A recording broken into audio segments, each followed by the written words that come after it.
ओम श्री साई राम। स्वामी कहते हैं यह समस्त ब्रह्मांड दिव्य सत्ता की अभिव्यक्ति है जो चारों ओर और ईश्वर की कारीगरी को देखते हुए भी यह सोचते हैं कि ईश्वर नहीं है। वे मूर्ख हैं। ईश्वर की सर्वव्यापकता को ना पहचान कर मनुष्य उसे कहीं बाहर खोजता फिरता है। यह उन व्यक्तियों की द्वैत दृष्टि को दर्शाता है जो अपने को शरीर मान लेते हैं और स्वयं को ईश्वर से अलग समझते हैं, जबकि ईश्वर सर्वव्यापी है और प्रकृति की दिव्य अभिव्यक्तियों में पहचाना जा सकता है।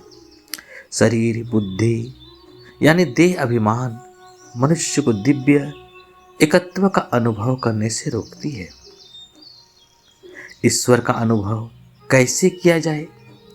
इसका पहला आवश्यक साधन है हृदय की पवित्रता।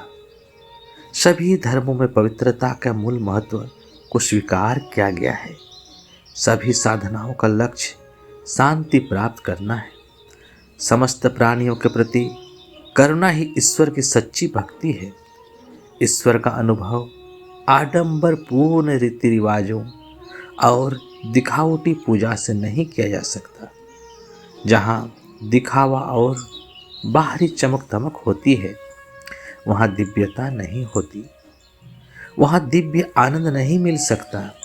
जैसे पथरीली भूमि पर बीज अंकुरन नहीं होता, वैसे ही विनम्रता और निष्कपटता रहित पूजा से दिव्य आनंद की प्राप्ति नहीं होती।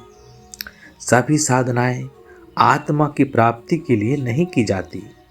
आत्मा को खोजने की आवश्यकता नहीं है क्योंकि वह सर्वव्यापी और सर्वज्ञ विद्यमान है।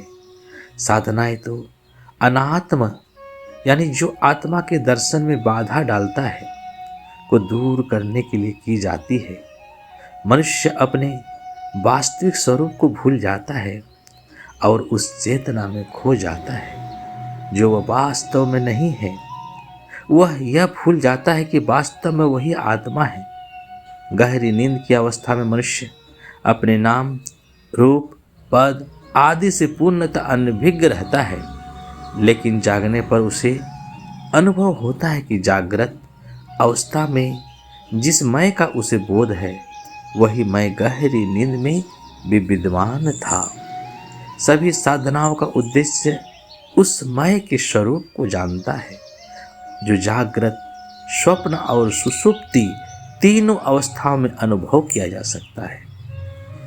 ओम श्री साई राम।